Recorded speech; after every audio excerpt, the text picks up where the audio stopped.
Bet. So today is January 20th, 2026, and this is today's trade breakdown. So actually today I took two trade setups. One was a loser, and then the second one was a win. So this is what happened. Put this right here. So this is what happened. So first of all, the first trade that I took was on NASDAQ. I was looking at the hour time frame, and basically I saw that there was like a little hour. Hold up, damn. I was looking at the hour time frame, and I saw that there was a supply right here on the hour time frame. Boom. So we had this supply, right? 3 MAs are above. We see prices on a downtrend, breaking lows. Boom. Price broke this low right here. Boom, broke this low, created a new low, came back up, and then broke this recent low again on the hour time frame. So I was looking, okay, I was waiting for price to come hit the zone and get in for sales of this hour supply zone. And I just scaled up to the, well, I scaled down to the 5 minute, because that's where my entry is going to be at. And from here I was just waiting for price to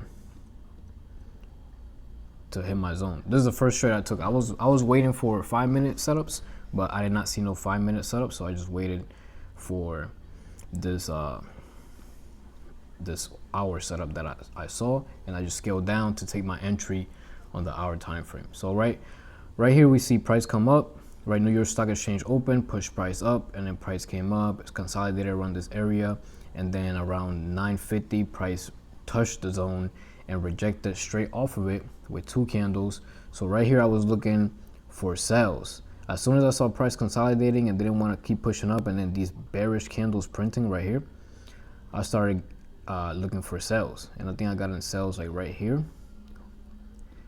on this candle. I put my stop loss right here, and then my 1-to-1 would have been like right above, like right here, this level, this low.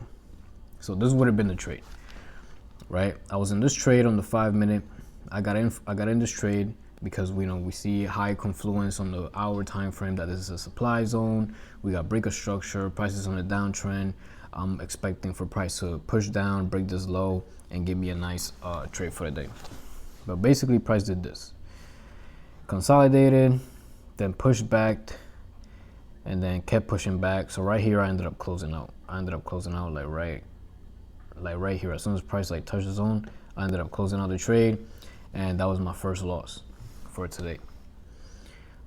And like, for example, I do these videos not to teach exactly what I'm doing, but more to like document what I'm doing for my future self to look back at, and also for my students and my mentees on the private Discord chat, so they can understand what I was looking at and why I took these trades, right? So this is not like really a lessons that I'm constantly doing. It seems like lessons, but it's really just documenting what I'm doing and also showing other people what I'm seeing, so they can understand why I took these trades on the group chat, etc., etc. Right? So that's what happened. First trade was an L, right? We got out, and price hit our stop loss. Second trade, right? We're gonna have to go back again. So second trade that I was looking at, because I was looking at NASDAQ, but I was also looking at gold. And on gold, we had price came down. Right now we're all-time highs. Price came down, boom, rejected off of here, pushed up, broke this high and broke this high. So broke structure to the upside.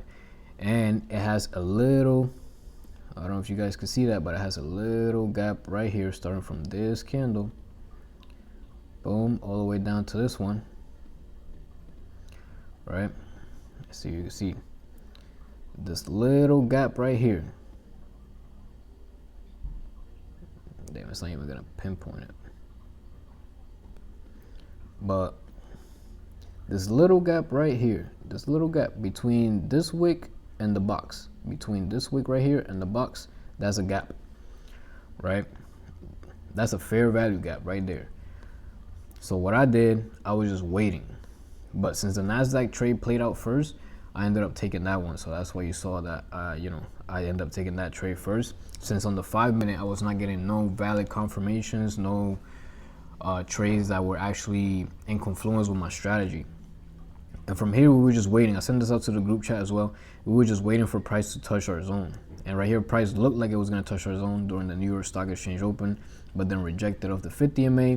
Some people was like, yo, are you going to get in the trade? And I was like, nah, I'm actually going to wait because price did not touch the zone. If price touches the zone, that means it filled in the gap. It filled in the fair value gap, and now I got most of my confirmations. 3 MAs are lined up. We got a break of structure, pull back to the zone, filled in the gap, rejection of the zone. I got all my confirmations to get in for buys. But since I did not have those confirmations, I'm not just gonna jump in a trade just because I see price rejecting off the 50 MA line and then pushing back up. Like, I'm just not gonna jump into a trade. I'm gonna stick to my strategy and stick to the plan and wait for price to do exactly what my strategy tells me that it should be doing in order for me to take that trade, which is break a structure, pull back to the zone, fill in the gap, reject off the zone, and give me my entry candle. So right here, I was in the NASDAQ trade already. That's when I took the loss. And then price was just consolidating around this area on gold. Right, we're just consolidating here. Boom. Started pushing up, but didn't break the high. And then started coming back down. And then around here, around 10, 10:20, 10:30, that's when price actually touched the zone, filled in the gap. And that's when I'm like, okay, next candle that breaks this candle high, I'm in for buys. Even though I took that loss on NASDAQ, I put my stop loss like right here around this wick area. I took that loss on NASDAQ and got clapped out by freaking NASDAQ. Stop loss got here, I lost some money. But guess what? We're still not done for the day because I saw this setup. It looks, all my confirmations on there. And I'm willing to take another risk. I'm willing to take another trade to see if price plays out in my favor or not. And basically that's what happened. That's what I was doing at this point, or thinking at this point. I was like, yo, I lost. I'm willing to take another risk because we got all the confirmations, all the confluences, everything's matching up. I'm willing to take the risk and take another trade. And if I lose, screw it. I come back again tomorrow. Right, so right here we were just waiting. Boom. Price broke that high. I think I have my stop loss right here. Yeah. Price broke the candle, the recent candle high, and I got in the trade. I sent this out to the group chat as well. I was a little bit late. Just because there was a lot going on during today's trading session. So I took this trade, price started pushing up, we're in profit. Right here, price started pushing down. I was like, you know what, today might just not be our day. Price is not in our favor for today. And then, gold started doing this bull crap, consolidating, faking out, doing all this. And then boom, start going into profit. And literally my 1-to-1, literally boom, got hit with this candle. And then that candle started rejecting, pushing back down. And as soon as my 1-to-1 got hit right here, I closed out partials. I don't think I closed out right here. Hold up. I don't think that's my 1-to-1. My 1-to-1. Yeah, this would have been my 1-to-1 right here. Boom. Yeah, so I didn't close out partials just yet. Yeah, I have my levels wrong.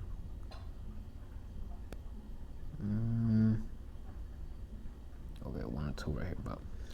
Okay, so right here, price was literally about to hit my 1-to-1. It was literally like 1 pip to 2 pips away from my 1-to-1 getting hit. Then price pushed back down, back to break even, and I was just waiting. I was like, yo, price could be making, it made this high, made a low, made a lower high, made a lower low. This could be another lower high, and then price could make another lower low. That's what I was thinking that price was gonna do. But then right here, gold started rejecting, started pushing back up.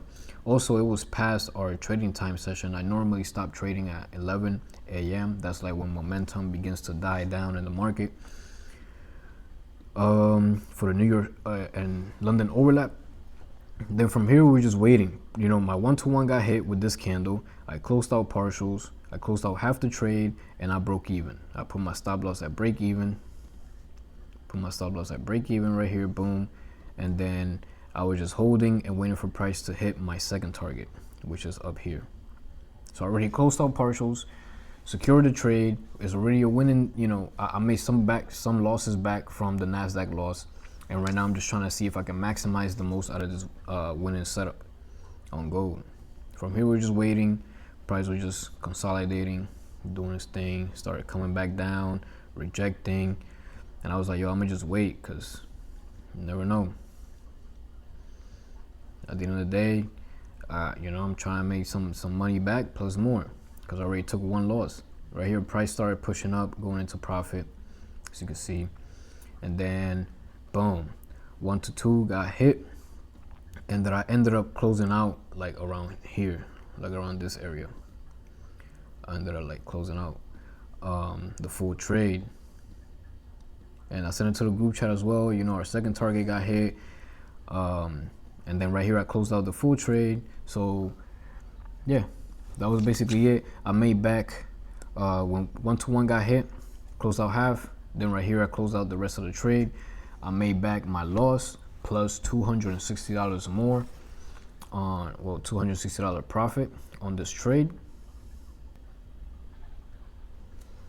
So right here, I don't know if you guys can see that, but I'm gonna move it up and down just so you know. You can see it. It's right there. Bam, bam, bam. We took one loss on NASDAQ. Then we took another trade on gold, closed out half the trade at 1 to 1, closed out $200, and then closed out the other half at 1 to 2, $400. In total, making back 600 and some change. So we made back our loss plus $267 in profit on this trade. So that was good. That was a good trade for the day. Made back our loss. We almost lost to the market today, but we made it back plus more. So yeah, it was a good day. And something I sent on the group chat as well. Like, it's a valuable gem, a tip that has helped me, that I've been seeing that has shifted my mindset as a trader, is to not look at your profits, bro. Don't look at your profits. Don't look at your P&L. Like, just trade what you see in the markets. Know your risk, obviously. You want to set your stop loss and know how much you're risking before you even get in the trade. But once you're in the trade, don't look at your profits, bro, because then that might, cause you to be greedy and be like, oh, I'm up $400. I'm not going to close out until I'm up $500. And then you're trying to do that, trying to hold the most of the trade to make $500, right? Because you're looking at the numbers, and then the next candle, bam, starts dropping down, and you're like, bro, you know what I mean? So definitely don't look at the numbers, don't look at the P&L, just look at the chart, how the chart is moving, if your setup is playing out, and close out at every target level, like how I did. I closed out at 1 to 1, closed out partials, and I closed out another partials at my second target level, or close out the full trade. And like that, you'll see more results after the trading day session is over. Then you go back to your phone and, okay, let me see how much I made. You look at your phone, okay, I made this amount. Okay, so we ended the day green, positive. We ended the day profitable. And yeah, I'll say for whoever's watching this, try that out, try that strategy out, or that trick, that little tip. Don't look at how much profits you're in while in the trade. Only look at the profits after you finish the trading session in general. And comment down below the results that you see. Try it out for 2 weeks. Let me know what you think, and let me know how your results improve, if they improve or didn't. But I think that's something that has helped me a lot as well. Not look at the profits that I'm making currently or floating in the trade. Just focus on the trade setup itself. Look at the chart, see what price is doing, focus on price action, make sure I close out at my target levels, and then at the end of the session, I go on my phone or I go on my computer and see how much profit I made for the day, and trust that it's gonna alleviate that mindset of being greedy and like looking at the money. You're just focusing on executing and focusing on your setup. You're not focused on the money. The money is the byproduct. The money is what comes after you execute and you do things the right way. But if you're focusing on the money, you're gonna interfere with a trade. You might mess up. You might make mistakes, and you're not gonna get the results that you want. So that's my gem for today. And yeah, and this is today's trade breakdown. Like I said, like, comment, subscribe. Yeah, till next time.